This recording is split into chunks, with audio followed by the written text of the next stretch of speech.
नमस्ते दोस्तों, मैं आज डिस्क वाइज स्टडी चैनल पे आपका हार्दिक स्वागत करता हूँ।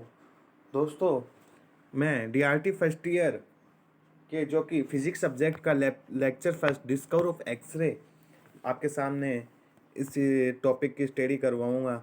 दोस्तों, डिस्कवर ऑफ एक्सरे का मतलब होता है एक्सरे की खोज कैसे हुई। तो इस लेक्चर के अंदर हम पढ़ेंगे एक्सरे की खोज कैसे हुई, एक्सरे की खोज कब हुई, एक्सरे की खोज किसने की और कैसे हुई। इन सभी क्वेश्चनों का आंसर आप इस लेक्चर को देखने के बाद आसानी से दे पाओगे और इस लेक्चर से अपने आरपीएमसी के एग्ज़ाम में क्वेश्चन भी पूछा जाता है एवं वाइवा के क्वेश्चन भी बहुत पूछे जाते हैं। आपका जो मेन एक्सरे है उसी के बारे में आज हम अध्ययन करेंगे। दोस्तों, ज़्यादा समय नहीं लेते हुए मैं अपना लेक्चर स्टार्ट करता हूँ। चैनल आपको अच्छा लगे तो शेयर एंड लाइक कमेंट करना। डिस्कवर ऑफ एक्सरे एक्सरे की खोज सर विलियम कोनार्ड रोन्जन ने की। इसकी खोज 1895 में हुई थी। 1895 में हुई थी। एक्चुअली में कहने का बात है, सर विलियम कोनार्ड रोन्जन ये इलेक्ट्रिसिटी पे वर्क कर रहे थे। इलेक्ट्रिसिटी वर्क कर रहे तो वर्क करते करते इन्होंने देखा कि एक विजिबल रे निकल रही थी। तो उस रे को इन्होंने बहुत बार एक्सपेरिमेंट किया। उसके बाद उन्होंने पता लगाया कि ये एक अननोन विजिबल रे है। तो उसको उन्होंने मैथमेटिकल टर्म में एक्स नाम देकर उसको एक्सरे किरण दिया। तो दोस्तों, आज इसके बारे में हम स्टडी करते हैं। सर विलियम कोनार्ड रोन्जन का इंट्रोडक्शन देखते हैं। सर विलियम कोनार्ड रोन्जन का जन्म जो कि 27 मार्च 1845 में जर्मनी में हुआ था। ही स्टडी इज जूरिच, उन्होंने जूरिच में स्टडी की। Then become a professor of physics in Strasbourg, और फिजिक्स के प्रोफेसर थे स्ट्रासबर्ग के, which was the under German occupation, जो कि जर्मन के ऑक्यूपेशन थे। This was followed by post in गेज, ये जो मतलब कि इनके जो विभिन्न पोस्ट थी जो तो इन्होंने अपने करियर में की। और इन्होंने फिजिक्स में फर्स्ट नोबेल प्राइज 1901 में डिस्कवर ऑफ एक्सरे के रूप में इन्होंने, जो कि एक्सरे डिस्कवरी के रूप में इनको मिला था। और 1895 में इन्होंने एक्सरे की खोज की थी। जिस एक्सरे की खोज हुई उस टाइम जो ट्यूब थी वो क्रुक्स ट्यूब थी। या रोगजन की जो एक्सपेरिमेंट हुआ था इसमें देखो क्रुक्स ट्यूब है, ये कैथोड एनोड, इस तरह से ये इनका क्रुक्स ट्यूब का डायग्राम है। पहले अपन पढ़ते हैं रोन्जन का एक्सपेरिमेंट। रोगजन सर विलियम कोनार्ड रोन्जन का ने जो एक्सरे डिस्कवर की थी 8 नवंबर 1895 में इन्होंने डिस्कवर की थी। Roentgen vapour some black carb around a Crookes tube attached Ruhmkorff induction coil, जो कि क्रुक्स ट्यूब थी उसके इंडक्शन कोयल अटैच्ड थी in the world of step up transformer. दोस्तों, अपने पढ़ा था ट्रांसफार्मर, पढ़ा था या आपने पढ़ा होगा, अभी तो लेक्चर में आया नहीं है हमारे। तो ट्रांसफार्मर क्या होता है? ट्रांसफार्मर दो प्रकार के होते हैं, एक स्टेप अप और एक स्टेप डाउन। उस हिसाब से इसमें स्टेप अप होता है जो कि वोल्टेज को इंक्रीज करता है।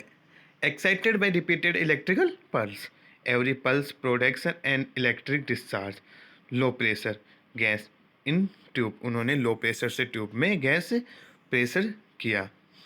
आफ्टर टर्न ऑफ किया the light in the room, light का जो टर्न था वो रूम के अंदर ऑफ किया, लाइक ए डार्क रूम की तरह रूम हो गया वो। दोस्तों, रोन्जन नोटिस फ्लोरोसेंट, सर रोन्जन ने नोटिस किया कि एक फ्लोरोसेंट जो कि एक अपना यहाँ पे एक स्मॉल पेपर स्क्रीन प्रिंटेड, एक स्मॉल पेपर था जो प्रिंटेड था, उसको फ्लोरोसेंट इफेक्ट कर रही थी। उस जो स्मॉल पेपर की स्क्रीन थी वो थी बेरियम प्लेटोनोस्लाइड। ये क्या होता है? एक सिल्वर की सी होती है जो लाइकेज अपन जो एक्सरे ट्यूब में एक्सरे कैसेट में काम में ली जाती है।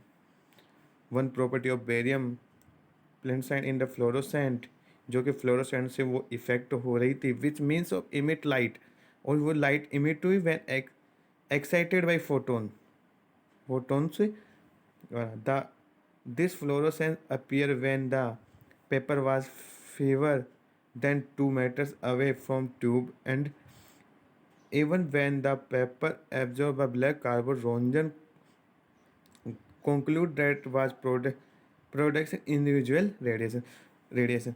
तब उन्होंने वो पेपर को, जब उन्होंने इफेक्ट पेपर को विजुअल इफेक्ट कर, तो उस चीज़ को उन्होंने डार्क रूम यानी अंधेरे रूम में जाके देखा, तो उन्होंने ये बार बार उन्होंने प्रयोग किया और ब्लैक पेपर से उसको कवर कर दिया।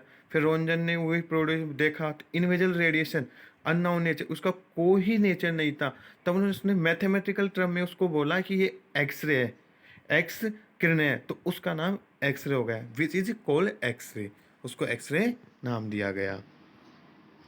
ये अब क्रिस टू अब अपन पढ़ेंगे रोंजन ने क्या था कि जो ये डिस्कवर किया था सबसे पहले उस जो ट्यूब यूज ली थी गई थी वो ट्रुक्स ट्यूब थी। ट्यूब का इंट्रोडक्शन आता है सर विलियम क्रुक्स। जो क्रुक्स ट्यूब थी इसकी खोज सर विलियम क्रुक्स ने 1832 और इनका डीओ 1890 ओ 1990 में इनका हुआ एक्सपेंड डिवाइस, ये एक्सपेंड डिवाइस था विच नाउ इनको अपन क्रुक्स ट्यूब के नाम से जानते हैं। स्टडी जो फ्लोरोसेंस की स्टडी की थी जो इसी ही क्रुक्स ट्यूब पे की गई थी। क्रुक्स ट्यूब एक सिंपली ग्लास बल्ब, ये एक सिंपली ग्लास बल्ब होता है जो इलेक्ट्रोड ईच एंड, इसमें 2 इलेक्ट्रोड होते हैं, मेटेलिक कैथोड एंड एनोड। जो कैथोड होता है वो एल्युमिनियम का बना होता है एंड एनोड एनोड से अट्रैक्ट करते हैं electron through tube in vacuum. जो ट्यूब के अंदर एनोड और कैथोड होते हैं ये दोनों उसके ट्यूब के अंदर होते हैं, बाकी ट्यूब में वैक्यूम ही होता है। Is contains residual air pressure in 100 pA। 100 pA का मतलब है इसके अंदर प्रेशर से एयर मोलिक्यूल्स होते हैं, और जैसे कि कैथोड से इलेक्ट्रॉन निकलेंगे और एयर मोलिक्यूल्स होंगे, तो कुछ एयर मोलिक्यूल से आयोनाइजेशन वगैरह करेंगे। And induction coil use apply high voltage.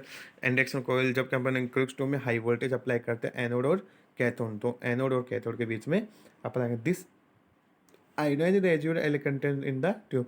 जो आयोनाइज इलेक्ट्रॉन है वो एयर कंटेंट से आयोनाइजिंग करेंगे ट्यूब के अंदर, जस्ट लाइक एक बैटरी की तरह। The positive ions correct attract on the cathode, positive ion cathode की तरफ अट्रैक्ट करेंगे विच दे कोई into and doing said to die an electron from metal cathode which the attract, यानी कि इलेक्ट्रॉन इमिट होंगे और कैथोड से इमिट इलेक्ट्रॉन होंगे एनोड पे टकराएंगे, ठीक है, attract the anode before the electron पहले ही डिस्कवर हो जाएगा, मतलब कि जैसे कि एनोड कैथोड से इलेक्ट्रॉन इमिट होंगे और वो कैथोड से इलेक्ट्रॉन इमिट होंगे एनोड पे टकराएंगे, टकराने के बाद एक रे प्रोड्यूस होगी, उसे कैथोड रे कहते थे। दोस्तों आज इतनी वीडियो आपको अच्छी लगी और वीडियो में कुछ समझ में आया तो, और आपको अच्छा लगा है तो वीडियो को ज़्यादा से ज़्यादा सब्सक्राइब और शेयर ज़रूर करना। धन्यवाद।